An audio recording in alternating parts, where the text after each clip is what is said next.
eu não posso vir à tribuna e não falar de um tema que chocou o Brasil, que ocorreu na cidade do Rio de Janeiro, neste final de semana, cidade que vai chamar a atenção do mundo inteiro por sediar as Olimpíadas daqui a algumas semanas.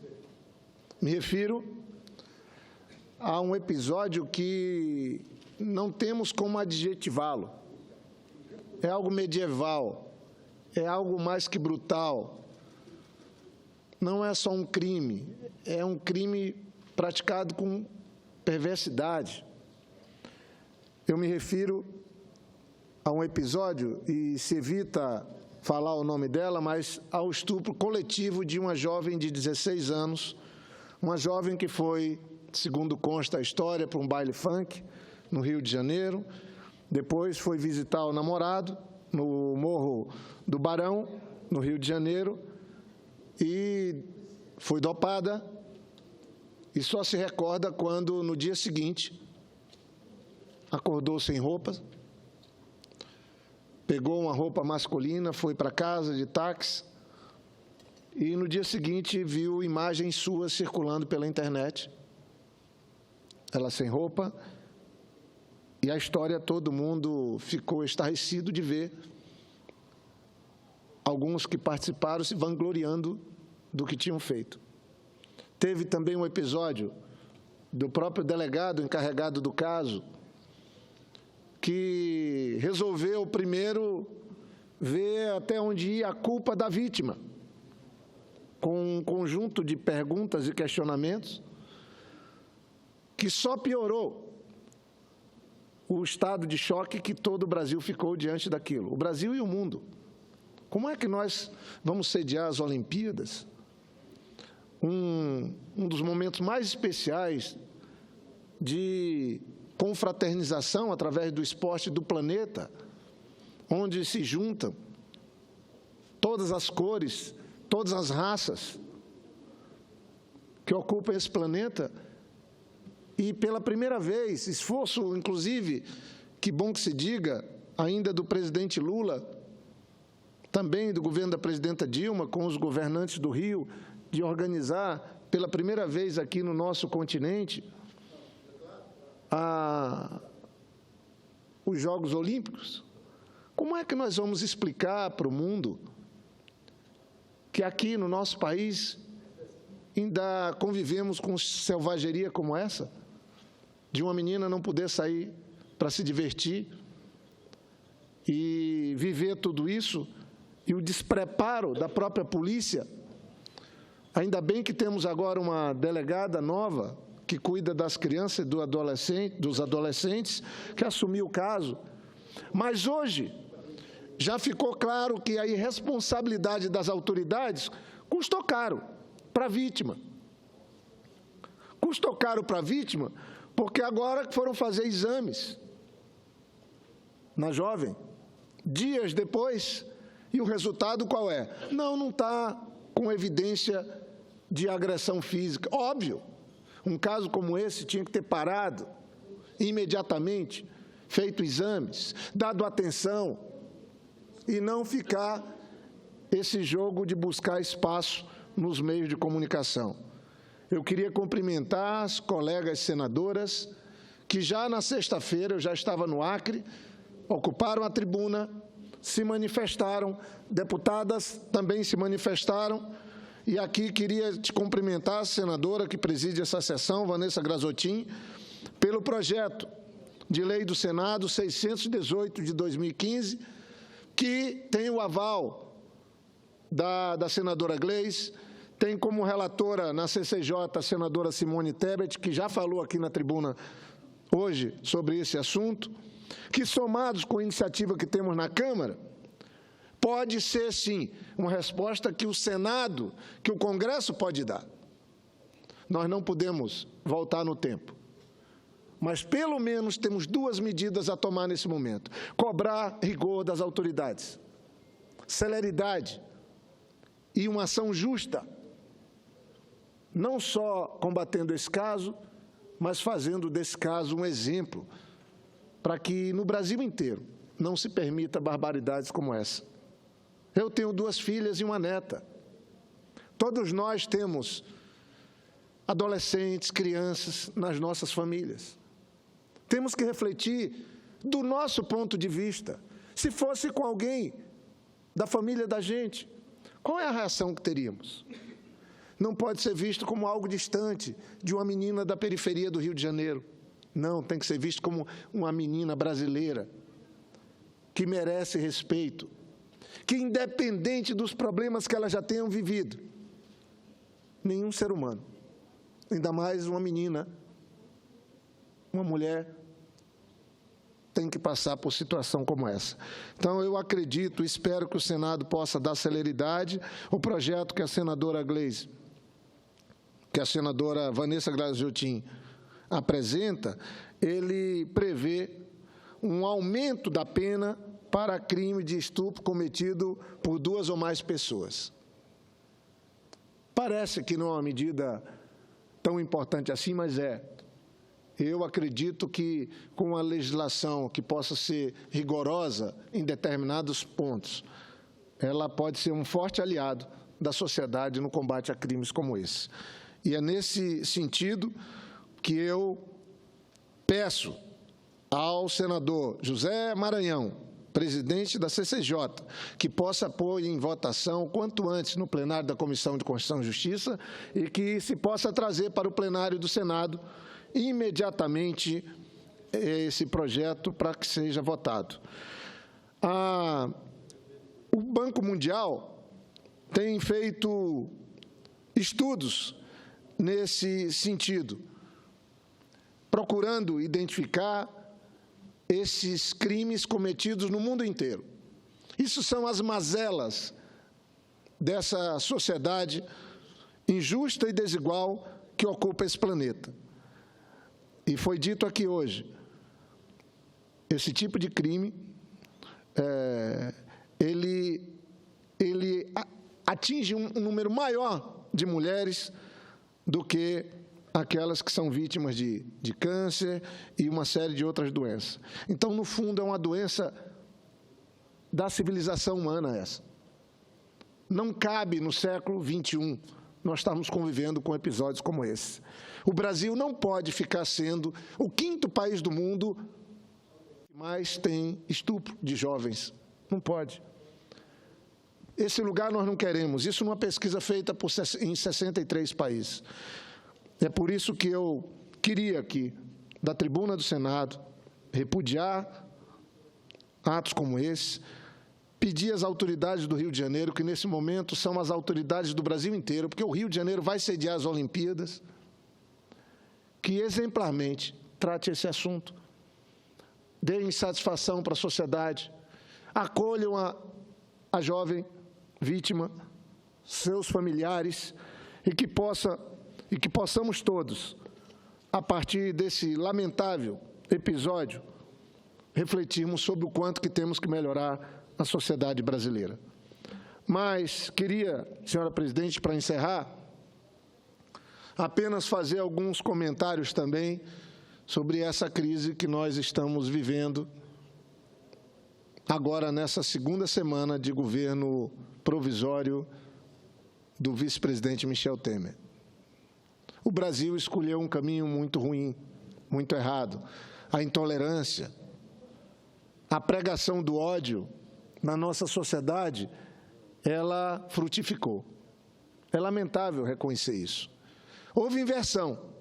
Até algum tempo atrás, vários colegas, e eu repudiava isso, sempre repudiei, eu acho lamentável, não importa contra quem aconteça, as agressões que muitos colegas nossos ocorriam. Agora, nós estamos vendo diariamente aqui vários parlamentares, sejam deputados, sejam senadores, que estão incomodados por estarem sendo chamados de golpistas. Eu sei que, para a política, é uma palavra forte, porque golpe realmente é algo muito radical, que não combina com democracia. Não é possível que, em vez de pegarmos o caminho da tolerância, do respeito ao resultado das urnas, custava o PSDB, os democratas, o PMDB, o PP e os outros partidos que se juntaram na Câmara dos Deputados para fazer valer o desejo do então presidente Eduardo Cunha de fazer um acerto de contas com a presidenta Dilma, eles esperarem a próxima eleição, inclusive essa que vamos ter daqui a poucos meses, de prefeitos, prefeitas, vereadores e vereadoras no país, criarem aí uma base para disputarem a próxima eleição geral e ganhar o governo. Custava fazer isso? Não. Preferiram apostar na divisão do país. Fizeram uma associação criminosa com setores importantes da imprensa, da elite empresarial brasileira e levaram adiante um plano que enganou a sociedade brasileira. Óbvio, o governo estava passando um momento muito difícil. Cometemos erros, não conseguimos começar o segundo mandato da presidenta Dilma. Acumulamos erros, mas a democracia suporta erros. A democracia não suporta a conivência com corrupção. A democracia não suporta a conivência com o fisiologismo que se apropria dos governos e do Estado, das políticas públicas. Eu lamento que as pessoas esqueçam o quanto que o Partido dos Trabalhadores, que o governo do presidente Lula, o primeiro mandato da presidenta Dilma, melhorou a vida dos brasileiros e transformou o Brasil. Isso ninguém vai passar uma borracha em cima, porque contra o trabalho, contra as conquistas, ninguém vai conseguir ter êxito. Não vai. Não vão conseguir. A história do Nordeste é outra depois do governo do presidente Lula e do primeiro mandato da presidenta Dilma. A história do Brasil é outra dentro e fora do nosso país. Podem juntar todos os governos que vieram aí do PSDB e outros seus aliados, que não vão conseguir fazer frente às conquistas. Isso é condição suficiente para que o PT, seus aliados e nossos governos sigam em frente sem reconhecer erros? Não, não é de jeito nenhum. Ao contrário, eu também estava e estou incomodado com a maneira como nós estamos seguindo na política, as alianças, a complacência em aceitar participar desse jogo eleitoral que não deixa fora ninguém. Esse sistema faliu de se financiar eleições no Brasil, de se financiar partidos políticos, e nisso o Ministério Público tem muita razão, o Judiciário tem muita razão, a sociedade tem muita razão de cobrarmos algo que venha a suceder esse modelo que tem 35 partidos, que as campanhas milionárias afrontam a todos. Acho que o esgotamento desse modelo, dessa forma de se fazer aquilo que é a essência da democracia, que é a eleição dos que ocupam os parlamentos e os executivos, isso venceu a validade. Então, eu queria concluir dizendo que o Brasil só não pode cair numa outra armadilha. Nós tivemos a queda do ministro Jucá, ministro do Planejamento, peça-chave no governo Michel Temer. Era um dos engenheiros do governo, da economia, do plano econômico que eles tentavam vender para o Brasil. Agora, hoje, nesse final de semana, com as gravações de uma figura muito importante na história do PSDB e na história do PMDB, Sérgio Machado, uma situação que a gente nem acredita está havendo, sair gravando o ex-presidente, presidente do Congresso, como ele fez, atendendo que interesse, ele sempre foi do PMDB, um dos maiores beneficiários dos espaços que o PMDB tinha no nosso governo. Temos que assumir, sem nenhum problema. Agora, ele denuncia um jovem funcionário do Senado que foi indicado para compor o Conselho Nacional de Justiça. Veja a função. e agora está indicado para ministro da Transparência para levar adiante a CGU ampliada, criada pelo governo do presidente Lula, para fazer com que o Estado brasileiro tenha uma maior capacidade de fiscalização. Ou seja, o ministro responsável pelo combate à corrupção foi abatido por um líder importante do PMDB nas gravações. O presidente Michel Temer está cometendo um grave erro. Espero que eu esteja errado, porque ele está adiando uma demissão. É só conversar, ler o que estão escrevendo os grandes jornalistas, articulistas. É só ver o que estão dizendo nos editoriais os veículos de comunicação do Brasil, sejam os sites, os blogs ou os grandes jornais. O presidente Michel Temer está adiando algo que não tem como ser adiado, que é a demissão do ministro da Transparência. Ele tem que ser demitido. Isso não se trata de ser oposição ao governo ou situação do governo. É insustentável. Ele não tem como entrar no prédio que ele é ministro. Lavaram com água e sabão e detergente as escadas. Lavaram o gabinete todo do ministro. Se me permite, senador Jorge Viana, só uma informação que nos chegou aqui. Não é nenhuma parte, é só para complementar o que Vossa Excelência está falando. Está tendo uma passeata agora dos servidores da Controladoria Geral da União até o Palácio do Planalto para informar que não vão deixar o ministro entrar no prédio e ser ministro da CGU. Ou seja, que o ministro nomeado pelo presidente interino Michel Temer foi demitido pelos servidores da Controladoria Geral da União. O ministro que nós estamos referindo é funcionário aqui do Senado. Todos nós conhecemos. Eu lamento. Eu não quero a desgraça de ninguém. Mas sinto muito. Quem o colocou em desgraça foi um grande PMDBista, talvez o maior beneficiário dos nossos governos, por 10 anos ocupando um cargo, mais de 10 anos, o cargo de presidente da Transpetro. Então, não foi ninguém da oposição. E olha que ainda nem começou a chegar a crise que vai vir da Câmara. Já imaginaram quando tiver uma ação mais dura do Ministério Público Federal contra Eduardo Cunha? Quando tiver uma ação mais dura do Supremo Tribunal Federal contra o Eduardo Cunha, o que é que pode acontecer nesse governo? Então, eu queria concluir dizendo o seguinte, sinceramente, eu passo. Defender hoje esse governo Michel Temer é defender o quanto pior, melhor para o Brasil. E eu estou fora disso. Eu quero uma solução para o meu país. Eu quero que as pessoas que estavam em lados diferentes das ruas se juntem, se pacifiquem. E só tem um jeito, é um reencontro do Brasil com aquilo que as urnas decidiram. Ou seja, o resultado das urnas. A presidenta Dilma, o impeachment, que é um golpe explicitado, que não tem como a história não registrar dessa maneira. Talvez aqui o ambiente no Senado, vários senadores agora estão vendo claramente, senador Telmário, claramente que caíram numa armadilha, num esquema montado, em algumas reuniões que aconteceram aqui em Brasília, numa conspiração.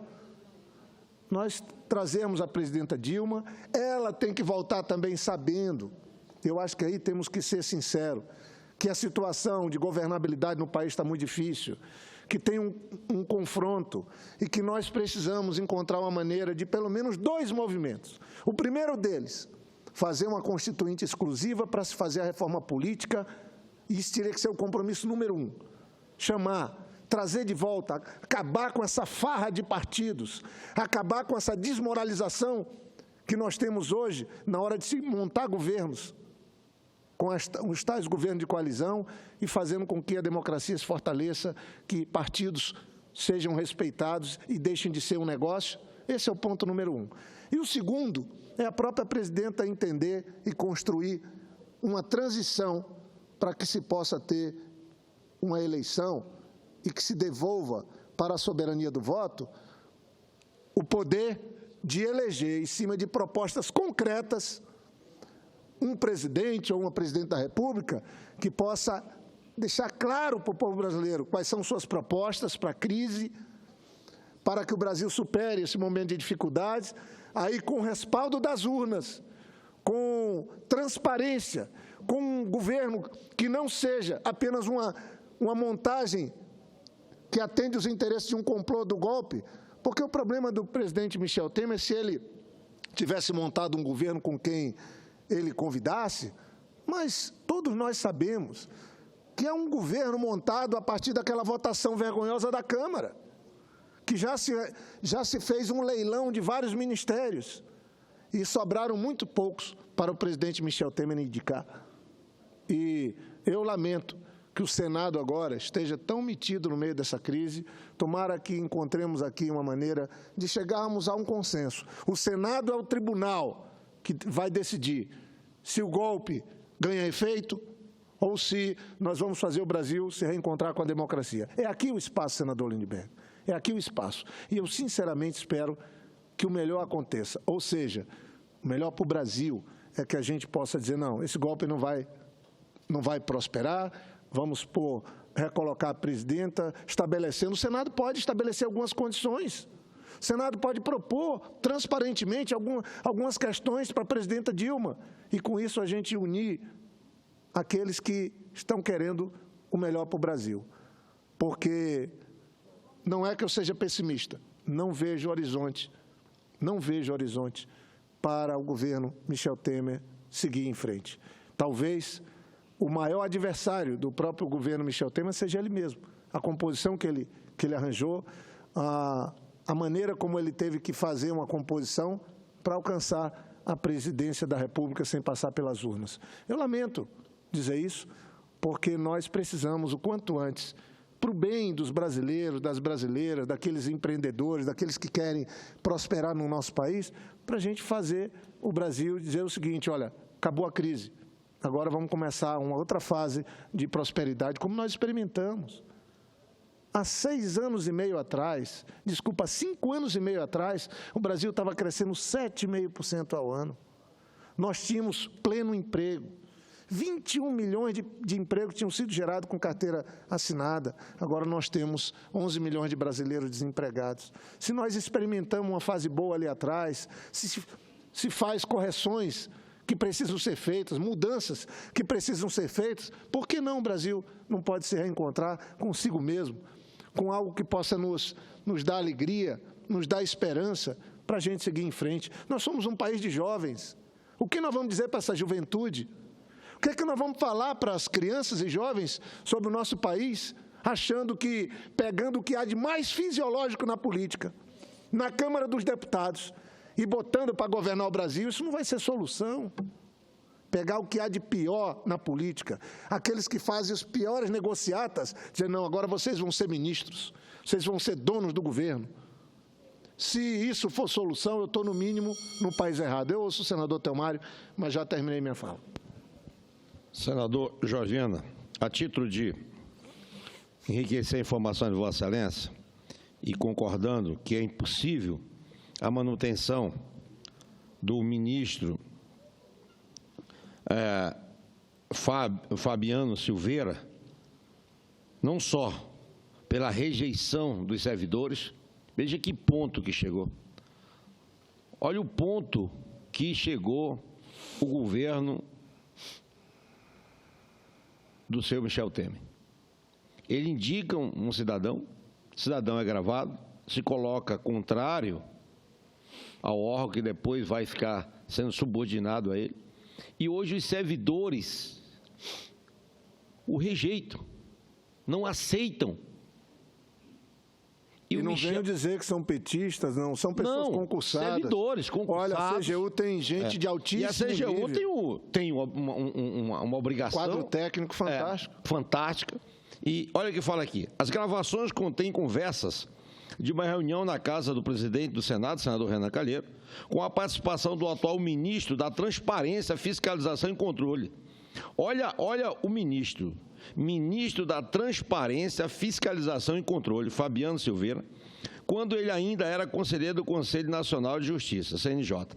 Segundo Sérgio Machado, na conversa houve troca de reclamações sobre a Justiça e a Operação Lava Jato. Na gravação, Fabiano Silveira, ministro atual, faz críticas à condução da Lava Jato pela Procuradoria e dar conselhos a investigados na operação.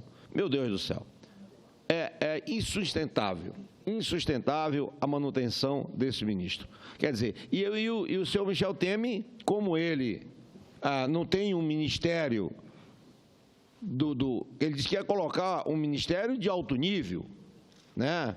Eu colocar um ministério acima de qualquer suspeita, acima do sentimento político, ia botar pessoas que realmente, os notáveis, né? Então, olha os notáveis dele. Os notáveis dele são aqueles que conspiram contra a Lava Jato. Quer dizer, caiu o senador Romero Jucá, esse outro também, a indicação dele tem que cair, o Brasil não aceita, os servidores não aceitam, e ele ainda oscila em tomar uma decisão tão importante para o Brasil. Ou seja, não tem nenhum compromisso com o Brasil. Não tem nenhum compromisso. Eu agradeço a parte de Vossa Excelência, senador Telmário. O senador Lindbergh. É muito rápido, senador Jorge. Só parabenizar Vossa Excelência. Vossa Excelência é um dos senadores mais importantes dessa casa porque tem um trânsito com senadores de diversos partidos, da situação, da oposição. Vossa Excelência é um senador extremamente equilibrado, ponderado, mas tem feito discursos muito fortes aqui, porque a gravidade do momento impõe isso a Vossa Excelência. E eu, sinceramente, acho, e Vossa Excelência está sempre falando do tamanho da crise que a gente está vivendo, que ainda tem muito tempo até o julgamento final da presidenta Dilma Rousseff. Eu sei que o vice-presidente interino Michel Temer está fazendo um esforço aqui no Senado para apressar a votação do julgamento final, porque ele sabe o que nós sabemos. Se continuar desse jeito, com a crise por dia, ele não consegue, nós vamos reverter esse quadro aqui no Senado Federal. Porque, na verdade, quem vai mudar não são os senadores, é a sociedade, é a opinião pública. Veja como é que fica a opinião pública. Nada contra, eu nem o conheço, mas um dos votos mais divulgados que nós tivemos no pró-impeachment da presidenta Dilma na Câmara foi de um deputado do PSDB de Minas, com a bandeira do Brasil, fazendo um discurso moralista, e hoje prenderam o pai dele, ex-presidente do PSDB de Minas, ex-secretário do governo de Minas, foi preso por corrupção. Então, uma situação tão grave que a opinião pública diz, mas vem cá, nós vamos acreditar em quem? Nós vamos fazer o quê? Então, por isso que deveríamos aqui, eu tenho feito discurso duro nesse propósito, mas a minha tese aqui é encontrar uma saída para essa crise, mas uma saída que o Brasil saia melhor e não pior.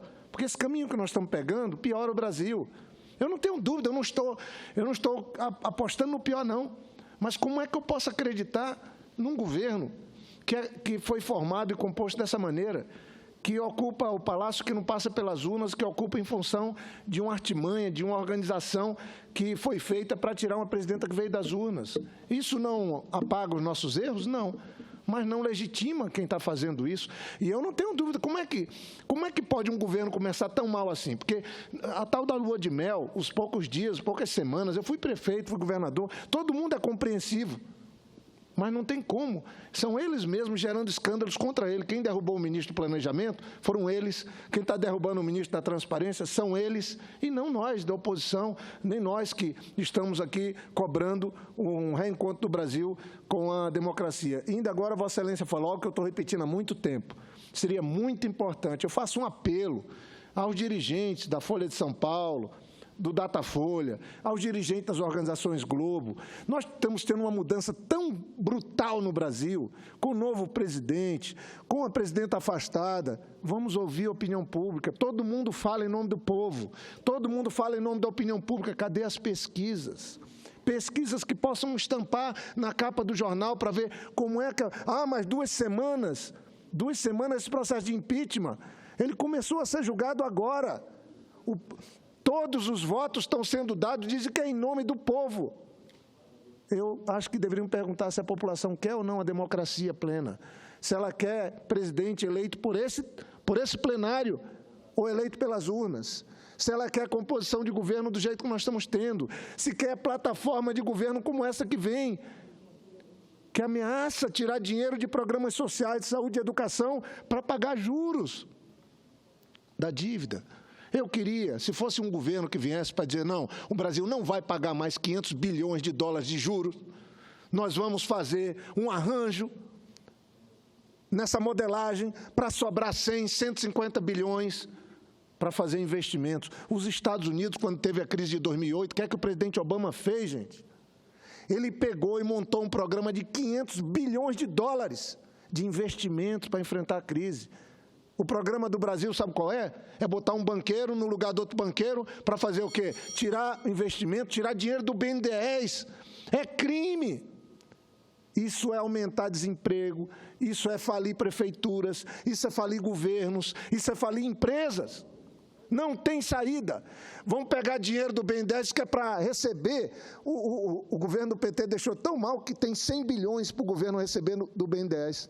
Diziam que era tudo falido. 100 bilhões. Eles falaram, não, vamos receber só 50 bilhões. Sabe para quê? Para pagar juros de dívida. Você tira dinheiro do banco que empresta com juros subsidiados, o Fundo Constitucional, o FCO, o Fundo Constitucional do Nordeste e do Norte, dinheiro subsidiado para gerar emprego, você tira para botar lá para o doutor Meirelles pagar juros da dívida, porque ele não mexe na taxa de juros. Aliás, se bobear, ele vai aumentar a taxa de juros dos fundos constitucionais, que estava em 14 na época do Levi, baixou para 9,5 agora, e certamente eles vão querer aumentar de novo. É isso que não dá para aceitar, é isso que não é remédio, isso é veneno para o Brasil. Então, eu agradeço a todos que me acompanham pela Rádio e TV Senado, mas vamos aqui seguir trabalhando, quando nada, alertando a todos e chamando a sociedade para enfrentar esse momento de dificuldade e nos ajudar a construir a pacificação do Brasil, para que o Brasil se reencontre com a democracia, com crescimento econômico, com geração de emprego e com esperança de novo para todos os brasileiros. Muito obrigado, senhor.